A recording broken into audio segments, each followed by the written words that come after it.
l'entrepreneuriat, Fondation Création d'entreprise Banque Populaire avec Nasser Khtani. Bonjour. Bonjour. Bonjour et merci surtout Nasser Khtani d'avoir accepté notre invitation à ce débat, le rendez-vous de l'entrepreneuriat. Je rappelle que vous êtes entrepreneur, Absolument. spécialiste en IT, en tech. On peut dire aussi par extension en tous ces enjeux d'intelligence artificielle. Absolument. Le débat d'aujourd'hui concentré et centré sur la TPE. TPE cybersécurité, quel bouclier de défense possible? Est-ce qu'on doit considérer que la TPE est protégée, n'est pas forcément concernée par les cyberattaques, cyberrisques? Elle est concernée. Elle est concernée. Vous savez, ces sujets de cybersécurité, c'est un peu comme tous les sujets de sécurité de façon générale. Une TPE, quel que soit son métier, elle a des risques de sécurité physique. D'accord, ça peut être des sécurités incendie, il peut y avoir des sécurités de vol physique, il peut y avoir toute une série de problématiques de sécurité.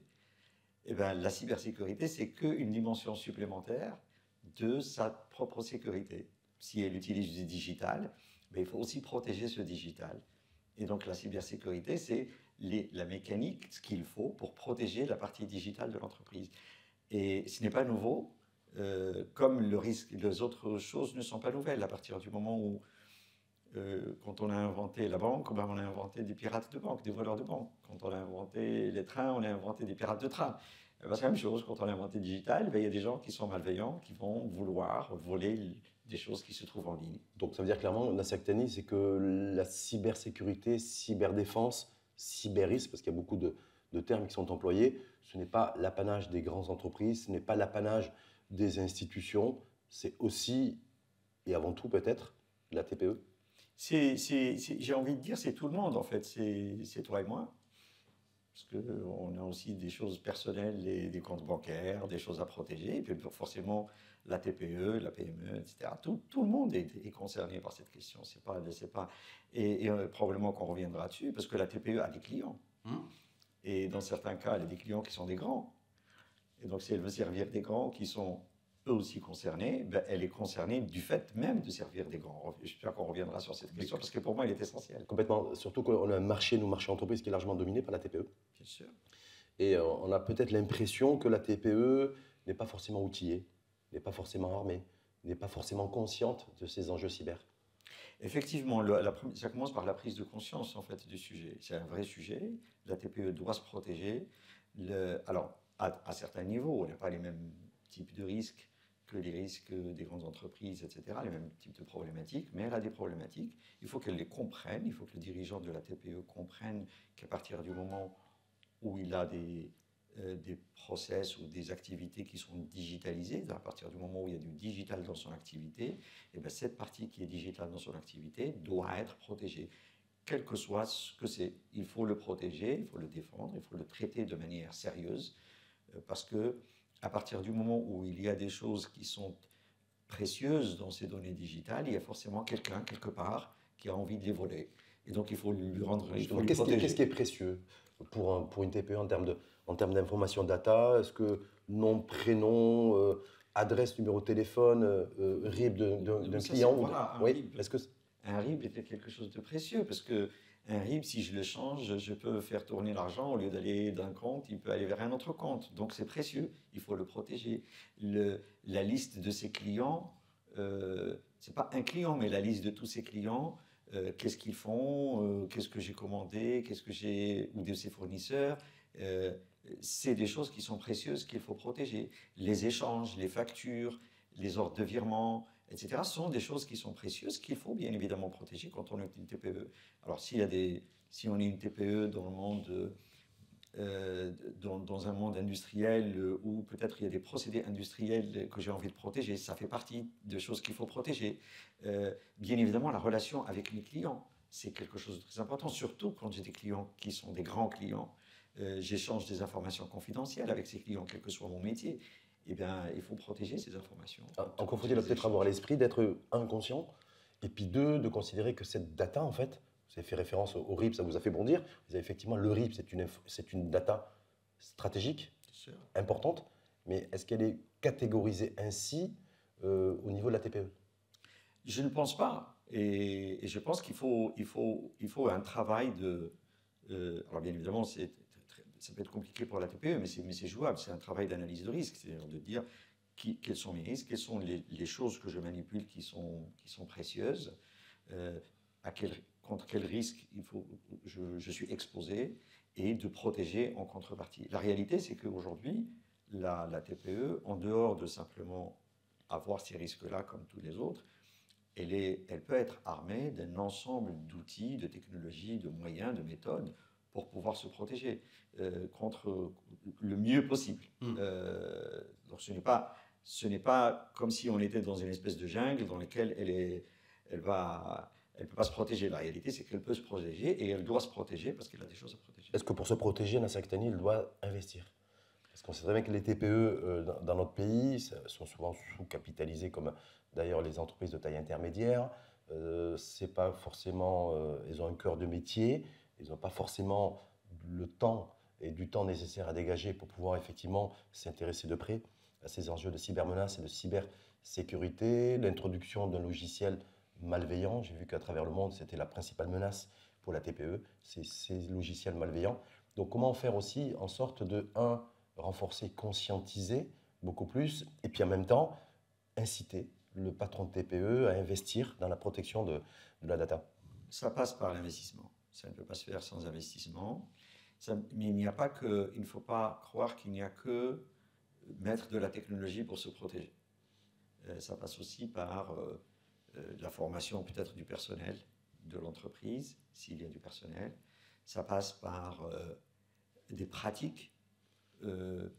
Tu peux mettre des caméras dans ton magasin, c'est un investissement, mais si elle est éteinte, elle ne sert à rien. Si elle est mal pointée, elle ne sert à rien. Si elle ne démarre que le soir quand tu pars, ça veut dire que tu ne protèges pas la journée.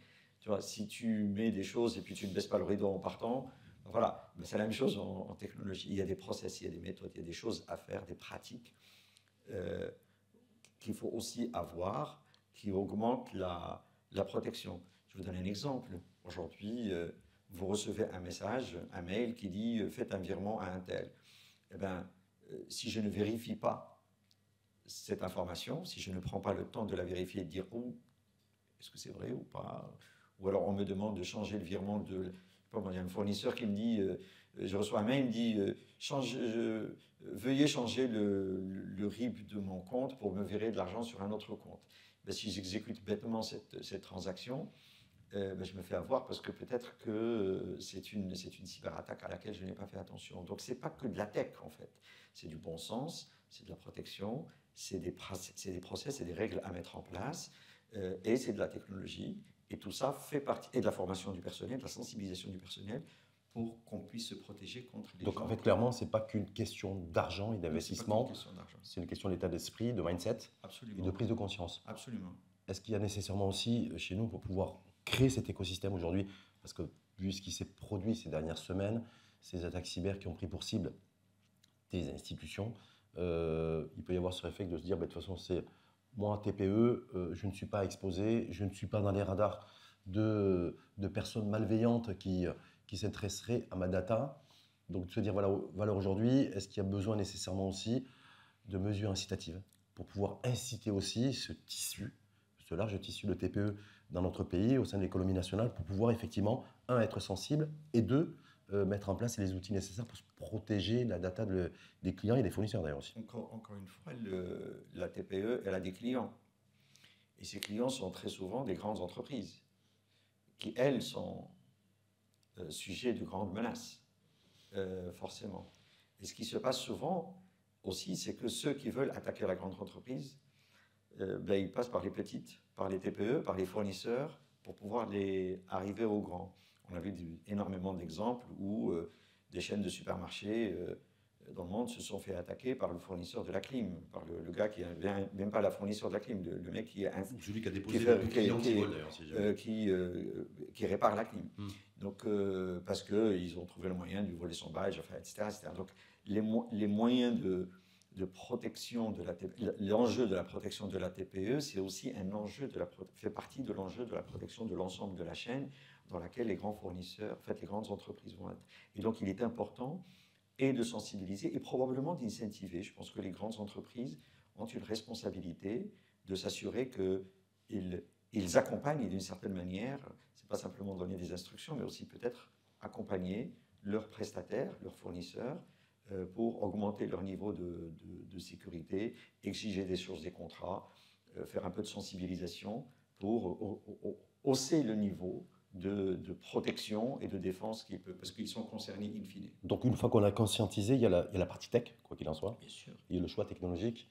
On le voit à travers le monde. On l'a vérifié d'ailleurs aussi il n'y a pas très longtemps chez nous. C'est le choix technologique. Et puis le fait aussi de se dire, est-ce que moi, c'est transfrontalier, il n'y a pas de frontières en fait. Et de se dire, voilà, comment on peut à la fois faire le bon choix technologique et à la fois se dire, je peux aussi, la menace peut venir de l'extérieur du pays. Et en fait, c'est ça, l'enjeu nouveau, c'est que quand on veut voler ton magasin, il faut se déplacer physiquement. Quand on veut, voilà. Alors que la cyber, quelqu'un dans un autre pays, sans citer de nom particulier, il n'a pas besoin d'un visa. Il est sur son ordinateur, il peut te voler. Et ça, c'est un enjeu nouveau. Donc le fait de dire non, ça ne peut pas venir, ou ça se passe au Maroc, non, mais je ne suis pas concerné par des Chinois ou des Russes ou des Nigériens, c'est complètement aberrant, parce que la réalité, c'est qu'ils peuvent le faire à distance. Donc la technologie, les moyens technologiques sont importants, ils existent aujourd'hui, il ne faut pas croire, ils existent, on a énormément d'outils et de moyens technologiques. Mais on dit souvent qu'en fait, il faut faire le bon choix, parce que le bon choix technologique… Sûr, forcément. Et ça repose sur quoi, de faire le bon choix technologique pour bien se protéger en matière de cyber? Encore une fois, c'est comme une question d'assurance, en fait. C'est relativement simple. C'est à quel niveau tu mets la barre, d'accord? À quel niveau on se protège? En fonction de la chose qu'on est en train de protéger, de la valeur de ce qu'on est en train de protéger. On ne va pas surinvestir en cybersécurité, en outils, en technologie, en pratiques, etc., si ce qu'on est en train de protéger n'a pas la même valeur. C'est un peu comme l'assurance, d'une certaine manière. Si tu prends une assurance pour ta voiture, ça dépend de la valeur du véhicule. Et si tu assures ton métier, ta responsabilité civile, ou les risques d'exploitation, etc., tu prends ça en fonction de ce que tu veux assurer. La cybersécurité, ou l'investissement dans la cybersécurité, il faut le raisonner de la même manière. C'est une assurance, je mets de la technologie, je mets des outils, je mets des choses en fonction du niveau de protection que je veux avoir. C'est-à-dire d'avoir le réflexe de se dire, voilà, j'assure mes locaux en tant que patron de TPE, je souscris une assurance, et puis je dois avoir le même réflexe pour concernant la cybersécurité. Exactement de la même manière. Il faut vraiment le raisonner de la même manière. C'est aussi simple que ça. Et plus je mets d'argent, plus j'augmente mon niveau de protection, plus je vais mettre de l'argent, et c'est normal. Maintenant, si je manipule des choses qui sont très précieuses, qui sont très importantes, forcément, il va falloir que je mette davantage de protection dans le système. Est-ce qu'on peut imaginer comme booster, c'est ce qu'on dit très souvent dans le domaine de la tech, Nasser Kettani, d'avoir l'obligation, quand on est TPE, ça peut se produire d'ailleurs, ça s'est produit dans des pays, demain pour accéder à des marchés publics, à de la commande publique, d'être en conformité en matière de protection de la data. Est-ce qu'on tend vers ça en termes de perspective? Je ne pense pas que c'est difficile de parler de conformité à quelque chose. Ce qui peut se poser ce qui peut arriver, c'est qu'aujourd'hui, il y a des clients qui vont nous dire, si vous voulez qu'on travaille avec vous, il va falloir avoir vous devez avoir tel niveau de protection ou tel type de contrôle. Si vous ne les avez pas, je ne peux pas travailler avec vous. D'accord? Et ça, c'est quelque chose qui probablement va arriver parce qu'au Maroc, il y a une loi sur la cybersécurité, qui s'appelle la loi 0520, qui oblige un ensemble d'institutions publiques et privées, y compris privées, j'insiste beaucoup, de se conformer à cette loi et de regarder l'ensemble de leur chaîne de valeur.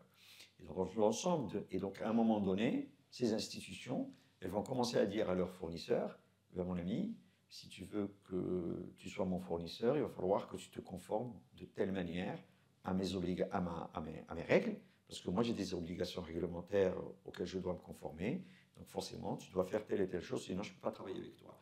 Et ça va venir, c'est en train de… C'est quoi, c'est une question de temps selon vous? C'est une question de temps. Qui pourrait s'accélérer? Qui pourrait s'accélérer parce que ces entreprises sont elles-mêmes et ces institutions sont elles-mêmes dans le processus de conformité. Et à un moment donné, elles vont arriver à la partie fournisseur et particulièrement les plus petits. Et peut-être que ce qui peut se passer, c'est qu'ils peuvent aller plus loin. C'est-à-dire, moi, je suis une grande entreprise, j'ai un fournisseur qui peut être grand, mais je vais imposer à ce fournisseur qui est grand d'imposer lui-même des règles à ses petits fournisseurs. Et la chaîne peut s'enclencher. C'est comme ça qu'on structure l'écosystème, en fait. On structure l'écosystème. Il va passer la balle de l'un à l'autre jusqu'à s'assurer que la chaîne totale, elle est sécurisée. Du coup, dans certaines années, est-ce qu'on doit considérer aussi que cette perspective, une fois qu'elle sera atteinte, c'est-à-dire une mise en conformité totale de tout l'écosystème, concernant la TPE, ça peut être aussi un gisement de valeur et d'opportunité pour la TPE, pour celle qui sera en conformité, entre guillemets, en matière de protection de la donnée. Forcément. En fait, il ne faut pas voir la cybersécurité comme une contrainte. La cybersécurité est une magnifique opportunité, en fait, de dire, de mettre ça pour une TPE comme quelque chose qu'elle fait pour aller gagner des marchés. Parce que c'est la confiance. Vous savez, l'histoire aujourd'hui, toute l'économie est une économie de confiance. Je fais du business avec toi parce que j'ai confiance en toi et tu as confiance en moi. Et ben, à partir du moment où le digital fait partie de ce dispositif de la relation commerciale ou de la relation d'affaires, eh bien, il faut qu'il soit aussi une place de confiance.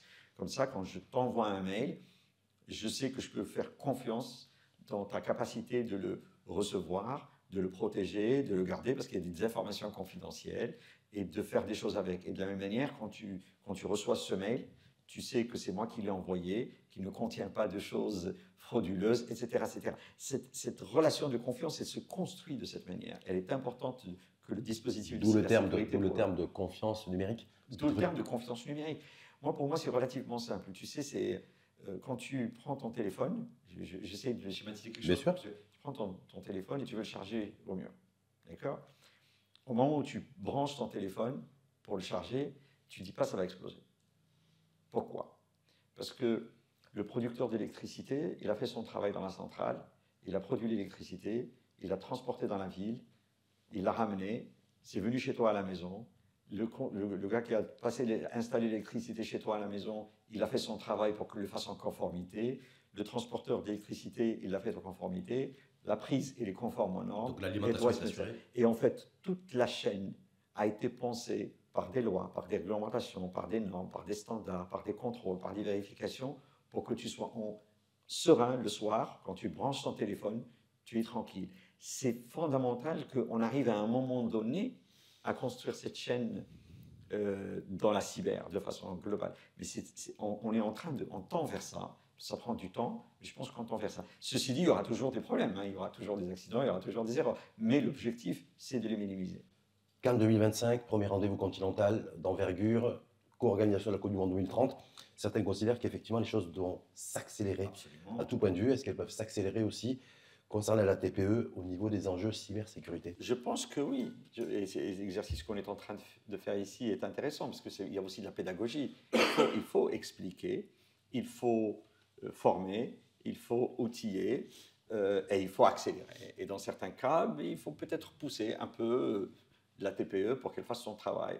Je pense qu'aujourd'hui, pour un patron de TPE qui se respecte, qui a envie de développer son business, etc., il a besoin peut-être de faire un peu plus d'efforts sur la protection de son affaire, s'il y a du digital en plus, vraiment de le faire et de prioriser ça.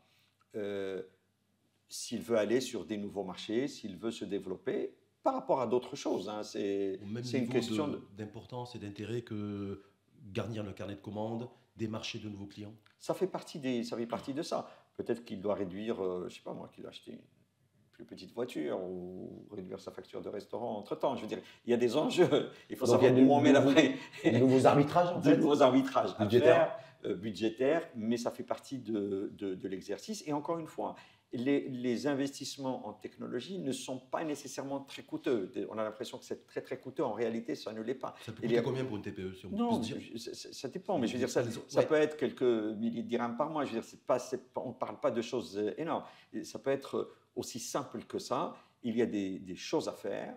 Il faut vraiment les penser, s'asseoir, faire l'analyse de ce qu'on a comme données, ce qu'on manipule comme données, c'est quoi les procédés qu'on a, les processus qu'on a dans l'entreprise, les organiser. Il y a de la technologie qu'on achète qui est toute faite et qui nous protège. Vous savez, des fois, il suffit de faire, simplement de s'assurer que son PC est à jour. Du point de vue le patch de sécurité, et les patchs de sécurité sont faits, ou de son téléphone. Vous savez, le téléphone, il vous dit, faites la mise à jour. Des fois, on oublie de le faire, ben on est attaqué. Donc des fois, c'est des petits réflexes très simples. C'est des réflexes simples, et puis il y a des choses à faire en matière de protection supplémentaire qu'il faut faire. Et voilà. Donc le bouclier de défense, il est possible, il existe. Absolument. Il faut juste, un, en être conscient, Oui. et deux, considérer que ce n'est pas une dépense, mais un investissement. Absolument. Et faire appel aux professionnels qui peuvent vous aider à dire, voilà, faites ça plutôt que ça, de manière à ce que, et aujourd'hui, on commence à voir plein d'opérateurs, y compris les grands opérateurs qui commencent à offrir ces services.